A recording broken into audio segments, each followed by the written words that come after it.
Hey guys, what's going on? Hope you guys are having a great day. Right now though, I finally have the solo Easter egg guide for Blood of the Dead all down pat and ready to help you guys out to go do it yourself. So let's not yammer on for too long. Let's just get right into this and let's start with the loadout that you should be taking into the map. So for perks, I highly recommend Dying Wish, Bandolier Bandit, Stamina Up, and Quick Revive as your 4 perks. I personally like Quick Revive in my modifier slot, but if you're not going to put Quick Revive there, I would highly recommend putting Stamina Up there instead. You're going to want to use your katana as the specialist weapon because we needed some visibility at tier 3. For grenades, you can use anything because we're going to be getting rid of them pretty soon. And for your starting weapon, I recommend that you start with the Strife if you have the operator mod with the knife on it. If not, start with the Mog and it does just as well.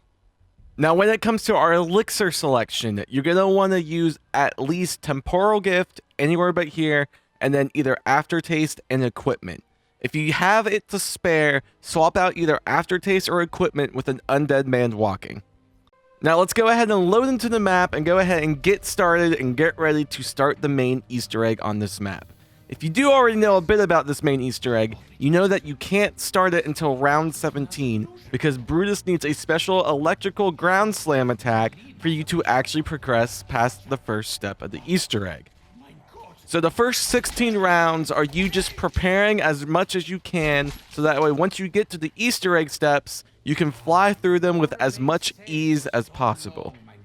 So on the screen right now, I'm going to have a checklist of things that you want to try to have done by that round 17 marker. If you don't have all of them done, there are a few that can spill over into the next step while you're hunting the bird around the map, and you can finish them while you're doing that instead. So to start with the game, we want to make sure we get through the catwalk and turn on power on round 1. So do not end round 1 until you get past the catwalk section. Another thing to note as well, you do not need to shoot Brutus or his dogs whenever you make it across the catwalk. You can do it for extra points, but I personally recommend just let Brutus do his little show and dance, let us say his lines, and just move past him, because you'll get another Brutus to spawn in whenever you activate the second power switch. Now, if you know how to prepare and already know how to do everything on the map prior to the first Easter egg step, right now, I'll have a timestamp on the screen that you can skip to in the video, so that way you can just get right into the actual Easter egg steps. But for everyone else, I'm going to go ahead and explain the order of things I typically do, so that way I'm as optimized and prepared as I can be. So when I first enter the prison, there's 2 things that I'm primarily thinking about. The first thing is I want to make sure I fill up the first dog head that is below where Electric Cherry used to be in the cell block.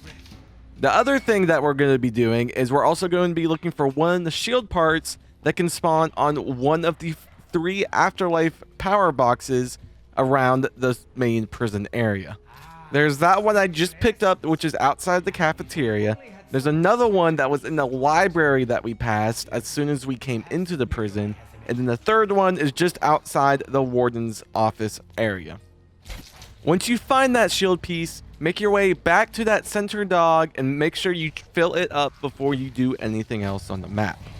Once you do have it filled up, we're now going to make our way down the power so that way we can also pick up the other shield pieces and get access to another dog head location, which is by the warden's house past the warden's office. So you make your way down to building 64 at the docks and go into the back hidden room to turn on power. Doing this will spawn in Brutus. Once you kill this Brutus, which he's not that hard to do even if you only have a pistol, he will then drop a key. We need that key because it is also part of the shield. We're now going to make our way back up to the warden's office, and as we do so, we're going to look for one of these 3 door spawns for the final piece of the shield. Once you actually get all 3 pieces for the shield, we now want to build the shield above that center dog head that we first finished. You want to build the shield here because right before we enter the boss fight at the end, that way in case you forgot to refill or get a new shield before the boss fight, you can easily pick one up. So now that we have the shield, we want to go ahead and suck up at least 3 souls. Every 3 souls you get is 1 shot that you get for the shield. get a shot, and then we're going to make our way up to the very top of the roof. On the roof, you're going to see this voltage meter. Take one of the shots out of your shield and shoot it at it, which will spawn in Pack-a-Punch. This action is technically what begins the start of the entire Easter egg quest, so you have to make sure that you do turn on Pack-a-Punch. Now make your way back to the warden's office, and we're going to fill up the next dog head, which is just outside of that door barrier. Another thing to note is just as we go throughout all of these steps, you're going to want to always try to keep your shield at maximum soul powered and maximum suckage. Yes, I phrased it like that.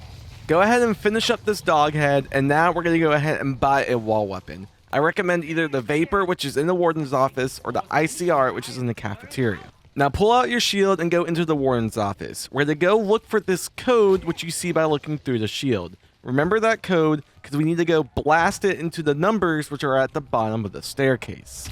Once you input that code, it's going to make the elevator fall, and in this elevator is actually a spoon. It's going to send the spoon out into the ocean.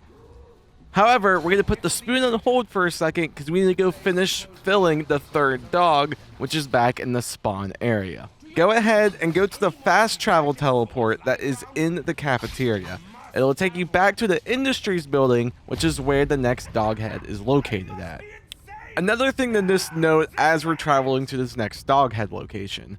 To get the free monkey bomb Easter egg, which I had in the checklist at the start, you're going to need at least a level 2 specialist to be able to fill a certain soul box. So as we're going throughout these early rounds as well, make sure that you are using your specialist weapon to get it to at least level 2. So go ahead and fill up the third dog in Industries, and once you do that, you can now get your Hell's Retriever. Take one of the 2 fast travel points either in the warden's house or in the shower/laundromat, and as you're going through, you can hold square and pick up your Hell's Retriever. Now that we got our Retriever, we're now going to focus on 2 things: collecting all the skulls for the free blundergat and getting our spoon off of the docks. Throw the tomahawk at the top of this telephone pole, and now we are going to go ahead and finally go down to the docks area. The first thing you're going to do is throw your tomahawk at this left pillar out in the water. Get the skull off of it first, and then we're going to soul blast the voltage meter right to the next of it. It's going to cause the crane to come out of the water and come over by to where we are. Once it comes to where we are, throw your tomahawk at it, and you're going to see a spoon sticking out of it on the hand. It's going to make the spoon fall down, and then we're now able to pick it up. Now before we do anything else, go back to the warden's house, and we're going to melee the wall to the left of the wall by at the top of the stairs. Scratch marks will go on it, and we'll need this for the first step of the Easter egg on round 17. Now make your way to OG spawn and throw your tomahawk in this toilet. That's our third skull that we've now picked up overall. Now make your way up to the roof, and we're going to go ahead and pick up our 4th skull. Once you've done that, we're now going to go all the way to the actual new spawn, and on top of the stairs, just on the outside first area, that is where we're going to be picking up our 5th skull. We can now make our way back to the warden's office, and sitting on his desk is going to be our free blundergat. We're going to take this blundergat and go immediately into the warden's house so we can start upgrading it to get the magma gat. Place the blundergat in the fireplace, and doing so will lock you into the house. If you leave the house, you'll lose your blundergat, and then you basically have to start over. But the way to upgrade it is while you're getting kills inside the house, the zombies will have blue souls coming out of them. Kill the zombies and then run over the blue souls. Eventually, you'll have enough souls and all 3 skulls above the fireplace will be lit. You can then deposit the essence to it and then pick the magma gat back out of the fireplace. You now, while holding the gun out, and do not swap it away, you need to run all the way back to New Industries, and inside a press, you have to place the magma gat in it. While you are running back, you need to make sure that you are hitting all of these blue little fire cans. What they do is they make it to where the fire on the weapon lasts longer, allowing you to actually make it all the way back to the New Industries area. But once you place the gun in the press and the ghosts do the little thing, eventually you'll be able to grab it back out of the press, and don't let it sit in there for too long. but you grab it back out and then you'll have your base version of the magma gat. Now we're going to work on upgrading our spoon to the golden spork. Place the spoon in this bathtub in the infirmary just below the roof. Now make sure you have at least pack-a-punched your magma gat and then make your way up to the roof. We now need to focus on getting kills with the pack-a-punch magma gat, and doing so will fill that bathtub where we placed the spoon with blood. Eventually, the bathtub will be filled with blood, and if you interact with it, it's going to drain. We now need to shoot 4 weak points on the water tower. 2 of them can be shot from the roof, and then the other 2 can be shot on the catwalk and the point closest to the water tower. Once you are able to actually shoot all 4 of the weak points, the water tower will fall over and then the golden spork will land in a tree directly in front of it. All you need to do is throw your retriever at that point and it will come back, and then you officially have the golden spork. At this point, go ahead and buy all of your perks and then make your way over to the monkey bomb statue by the CD street in the library. What we need to do now is get level 2 specialist kills near this statue. Once you get enough kills next to it, the monkey will start glowing red. You then just need to shoot the monkey and it will float away into existence, aka it'll go to the new spawn where the walnut is at on the teleporter. However, at this point, do not pick up the free monkey bombs yet. You do not want to pick them up until we are done with the bird step. Now what I focus on is getting my upgraded shield, which if you don't know how to do this, what you need to do is you keep hitting the box until you get the lock animation like it's going to move. When you get this, pull out your shield and suck the lock until the hole turns white. Once this happens, throw your retriever at it, and then you will then have the attuned shield, which is the upgraded shield. We want this because it can store 4 soul shots instead of the 2, which the regular version of the shield does. At this point, the only other thing for us to do before round 17 is to find a gun we like and make sure that we pack-a-punch it to its full potential so that way it's dealing max damage. We finally on round 17 and can get started with the Easter egg. On round 17, if you do not get a natural Brutus to spawn during the round, get to the end of the round and save about 3 zombies. Go down to the stairs and into the machine enter a 666. This will spawn a single Brutus in per game. So you can do this if you don't get one to naturally spawn on 17.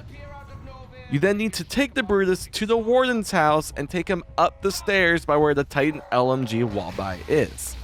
Make sure you are as close to the wall as you can, because sometimes if he's not close enough, he won't break open that wall. But once he opens the secret room, go ahead and interact with the dead body in the electric chair. This will trigger and despawn all zombies on the map. Then pick up this red orb on the table next to that, and then we need to go all the way back to new spawn. Once you make it there, you need to place the red orb on the map of the entire island. Doing so will make the Chronorium glow blue. Interact with it, and then all zombies will again despawn. A seagull will then spawn in and steal the Chronorium. We then have to spend the next few rounds hunting this seagull and trying to steal the Chronorium back from him. So the way that this step works is you have to find this bird 4 times overall. The first 3 times you find the bird, you simply need to locate him and shoot him with a soul shot. The way to locate him is by whenever you are looking through the shield, you can hear the seagull making noises. Now the seagull has a pretty loud area to where he makes noises. So just kind of every few steps or so, look through the shield and see if you can hear him or not. Once you are able to locate him and shoot him, you have to wait till the next round for him to spawn in. So on round 17, I shot this one, so I had to wait till round 18 for the next bird to spawn in. Now the first 3 birds can spawn anywhere on the island, all the way from new spawn to the docks, to the roof, to the warden's house. So I just recommend get down to a low amount of zombies each round and then run around the entire island listening for the seagull. Now once you shoot your 3rd regular bird, the 4th one is going to be special. The 4th bird can only spawn within a certain radius from where you shock the numbers on the spiral staircase. The reason for this is because we actually have to spawn in a zombie blood using the number combination 872. And once we are in zombie blood, we then have to find the bird location and steal the crenorium from him. So the way that I recommend doing this is once you get to your 4th bird hunt, first run around the map and listen for him to spawn in. You can hear the bird before you actually need the zombie blood. This bird will sound a bit differently as well because he will also, once you are close enough, have a man crying/laughing alongside with him. Another thing to note is whenever you are looking for this 4th bird, you won't actually see the bird outside of zombie blood. You'll see a flashing white light where the location of the bird actually will be. However, once you find your location, go ahead and pop your temporal gift. Go down to the Citadel number board and shock in the numbers 872. Grab the zombie blood and then make your way back to where that bird location is at. This is the first tricky part of this entire Easter egg. What you have to do is trick the bird to not see you, but still be able to throw your tomahawk and actually get the crenorium from it. So the way I recommend do it is look through the shield to get the bird to spawn once. Look through the shield again a second time, just long enough for the bird to spawn. Then this time when you throw the tomahawk at it, hopefully you'll be able to grab the crenorium and it will be sitting at the ground right beneath you. You then can pick it up and then you run back to the attic of the warden's house and place it on the dead warden's body. Doing so will despawn all of the zombies, and now you need to interact with the book for a second time to get the pages to stop flickering. Once they stop flickering, look through it with the shield and you'll get a number code. You now need to take this number code and go shock it down into the Citadel staircase again. In doing so, will activate one of 5 possible lighthouse challenges. These challenges are in a random order every game, and if you end up failing one of the challenges, you have to go to the next round before you can reactivate the book and get another number set to start either the same challenge again or another challenge. One more thing to note is that if you did the free Monkey Bomb Easter egg, this is the time to go pick it up out of spawn. The first challenge we're going to cover is the New Industries challenge, which is you have to prevent another ghost from getting stabbed by another ghost. So you need to go to New Industries and shock that portal first. You now need to make your way back to the library in the main part of the prison, and then you need to kill a zombie in that section. It can be with a gun, it can be with a shield, it can be what other means possible. Killing a zombie will then spawn in a ghost zombie that you then need to shock with your shield. Before you shock the ghost, you want to make sure that you do have as many charges on your shield as possible, because this is by far the most difficult step for the solo player to do, in my opinion. So get to the end of the round and save about 2 or 3 zombies. At this point, go back to where the ghost is at and go ahead and shock it. Doing so will make it visible in the main map. You now need to just soul suck it to deal damage to it. As soon as you do the initial soul shock, you can instantly start sucking him, and you want to do this as long and often as you can without killing the last few zombies of the round.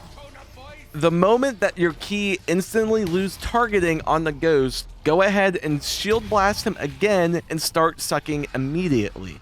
This is where the difficulty starts coming into this challenge, because for solo, it takes about 4, if you're lucky, but on average about 5 shield blast in general to do enough shield suck damage to him. So to make this step as easy as it possibly can, if you have an undead man walking, activate it at the latest possible second as you can. So 1, you can get souls easier to continue to shock him with your shield, and 2, you don't have to deal with zombies constantly hitting you while you are trying to suck him. If you don't have an undead man walking to use, this is where you're going to want to take advantage of those monkey bombs, especially if you have the equipment elixir, so that way you can instantly refill your monkey bombs once you use all 3. Now, the way to tell once you've done enough suck damage to him. Yes, for the most cases, he then stays permanently visible and he will be glowing bright red. However, the sign you should really be looking for is the ghost himself will change his stance to be in more of an attack ready stance instead of a relaxed walking stance.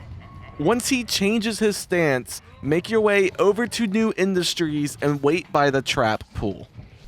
You now need to wait till that ghost comes into this room and gets close to the trap.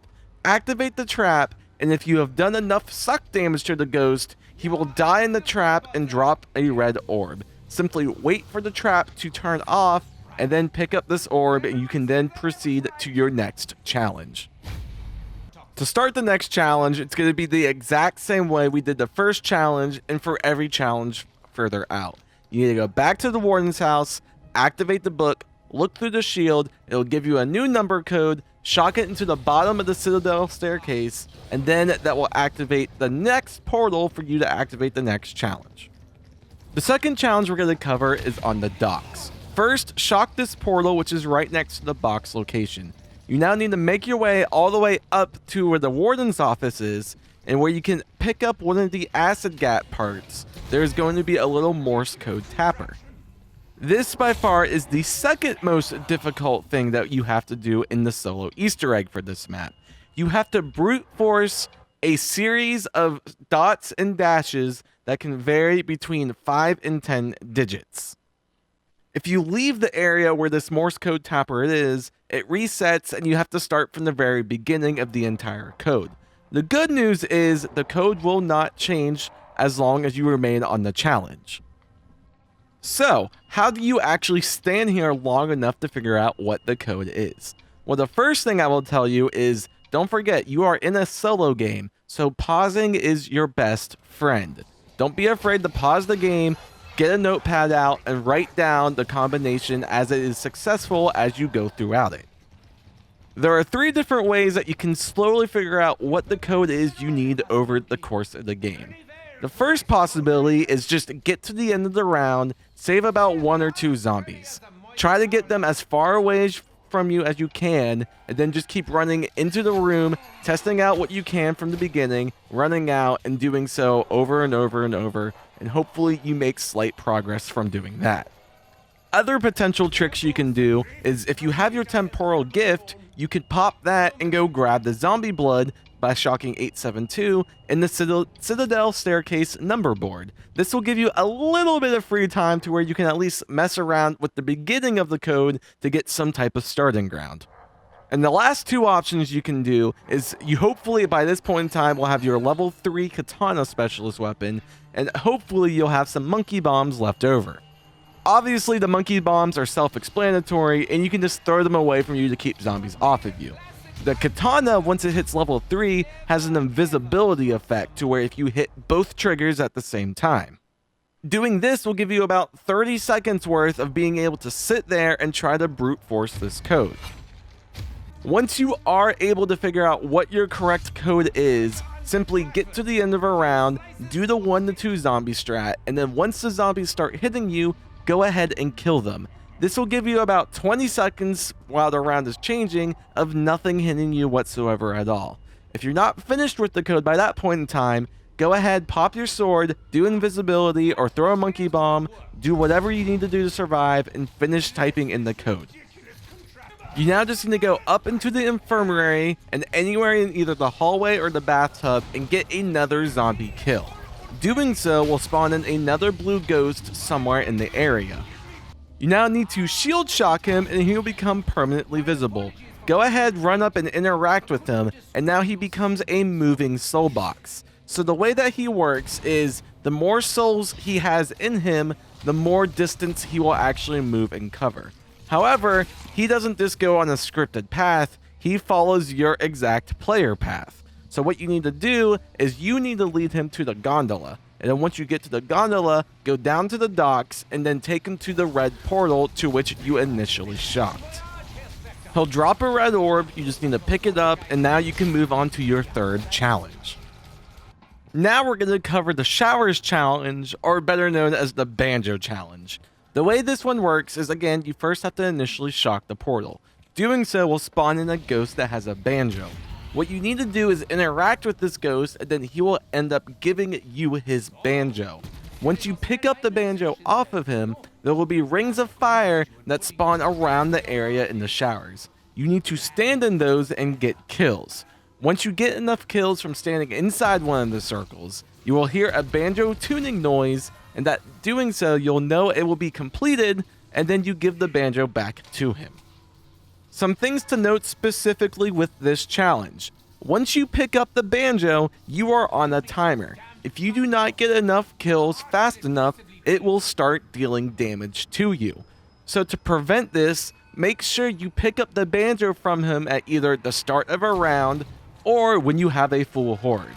The one thing you really want to make sure of is that you're not doing this whenever a dog round's going to happen, because doing so will mean you will eventually start taking damage from the banjo and go down. Another thing to note that I just learned about recently is that if it starts dealing damage to you, you can actually give the banjo back to the ghost, even though it's not finished, and he can hold on to it while you recover your health back. Now, it's possible that in solo this could glitch it out, because sometimes in co-op, the same player, if he tries picking up the banjo twice, it glitches the step permanently. So I wouldn't necessarily recommend this. It is possible to do. It has worked for some people in solo, but if you start taking damage from the banjo and you're not getting enough zombies, you're more than free to try it. Once you give the banjo back to him with enough kills though, he will drop an orb again where he was at, pick it up, and then you can proceed to your next challenge. The next challenge we're going to cover is the Simon Says or the New Power Challenge. As soon as you can, go ahead and shock the portal that is over there. You now want to get to the end of this round and save probably about 3 to 4 zombies.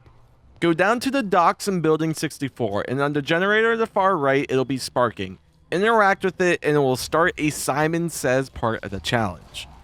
You're going to end up going through 5 different order challenges that you need to repeat from machines that are lighting up in this room.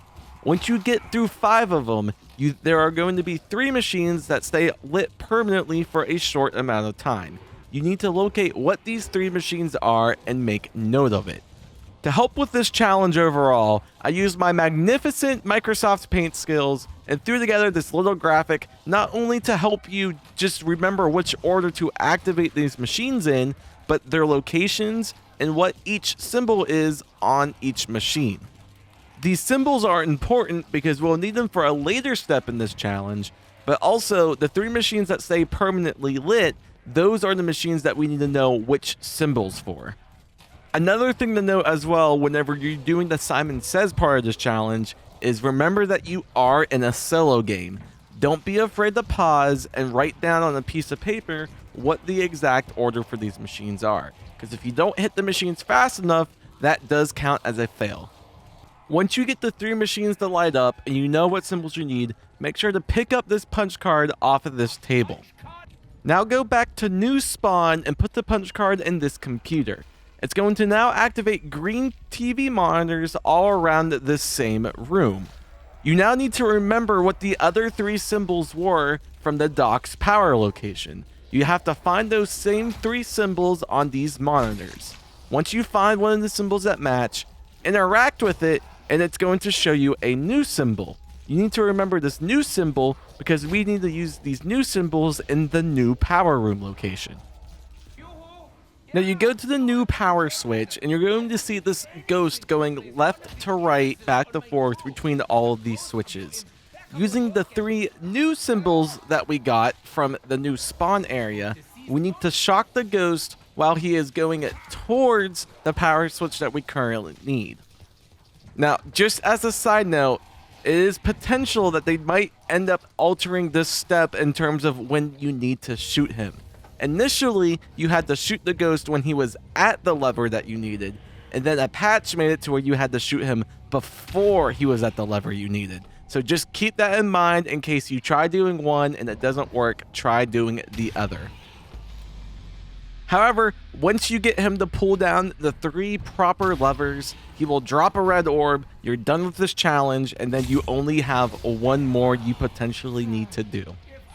The final challenge that we're going to cover is the Michigan Escort Challenge. You first need to shock the portal, which is just outside the warden's office underneath the Michigan sign.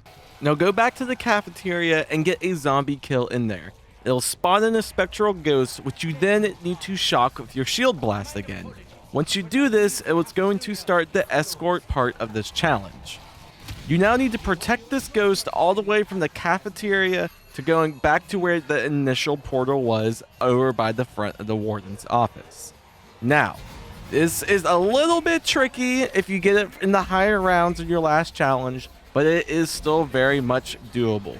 Don't be afraid to spam your magma gat if you need to. Don't be afraid to use your monkeys if you need to, especially if you have an equipment that's 6 monkey bombs that you can throw overall. Don't be afraid if you have an extra one, you can use an undead man walking as well. Pretty simple challenge to get through. One thing to note overall though, I've not been able to 100% confirm this myself, but apparently you can inflict damage to the ghost himself as well. So be careful when shooting. If you pull out your specialist to help defend him, be careful with that as well. You don't want to do too much damage to him because he can die, and if he dies, that fails, and that means you have to then reset and go to the next round. However, if you do it right and do it successfully, once he gets to the portal, he'll disappear and he'll drop the final red orb that you need, and now you can prepare for the boss fight. Go back to spawn, and all those red orbs you picked up, place them on the map where you placed the initial red orb. At this point, all you need to do is go back to the attic of the warden's house and place the summoning key in the lap of where you placed the canorium on the dead warden's body. However, before you do this, there are a few things you want to make sure you are ready for and set up with. First off, you want to make sure that you have full spectral shots on your shield. You want to have all 4, so that way it's one less thing you have to worry about during the boss fight. The other thing you want to double check before you go into this boss fight is to make sure you are good on ammo. If you're low on ammo and it doesn't seem like you're able to get a max ammo or refill your ammo anytime soon, sometimes in one of the cells you can get a max ammo. All you need to do is make sure that the voltage meter next to it is powered on, and then you can walk into the cell and grab the max ammo. Once you're all set up and prepared, go to the warden's house, place the summoning key on the canorium, and then you're going to start getting zapped with lightning. Just stand there for a second, and then you're going to enter a cutscene. Once the cutscene is over and you can leave the jail cell, make sure you pick up this bag. It'll give you your shield and all your ammo and weapons back. For some reason you don't have a shield, now's your last opportunity to buy one off that workbench right by Old Electric Cherry. You now need to follow the bird as you make your way back to spawn. You can have some fun with this and sneak through the first section, but at the same time, you might as well just run and kill this first Brutus just to make things go a little bit faster. Once you eventually get back to spawn, there's going to be an animated in-game cutscene to where Brutus gets lifted into the sky. He's going to drop the last red orb. Make sure you pick this up and then head down into spawn.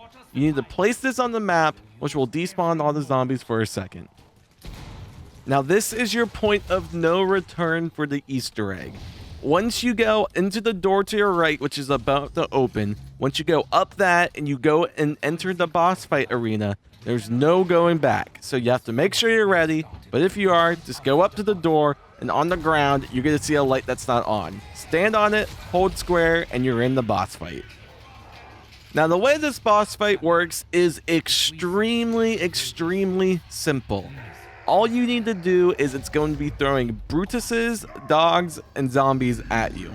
You just need to kill everything, and once you eventually kill everything, a mega supersized Brutus is going to spawn in. What you need to do is run inside the red circle that this Brutus spawns in. Destroy the 3 orbs that he shoots out, and then look back at the machine in the middle. Pull out your shield and shoot it a couple times until the white ball is disrupted, destroys, whenever it makes a special animation. You now need to just simply repeat what you exactly just did.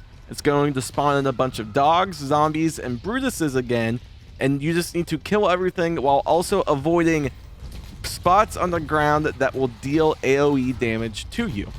Once you have dealt enough shield blast damage to the device in the middle after the second Mega Brutus spawns in, you'll get a quote about Richtofen if you're playing as him, saying he needs to enter the machine.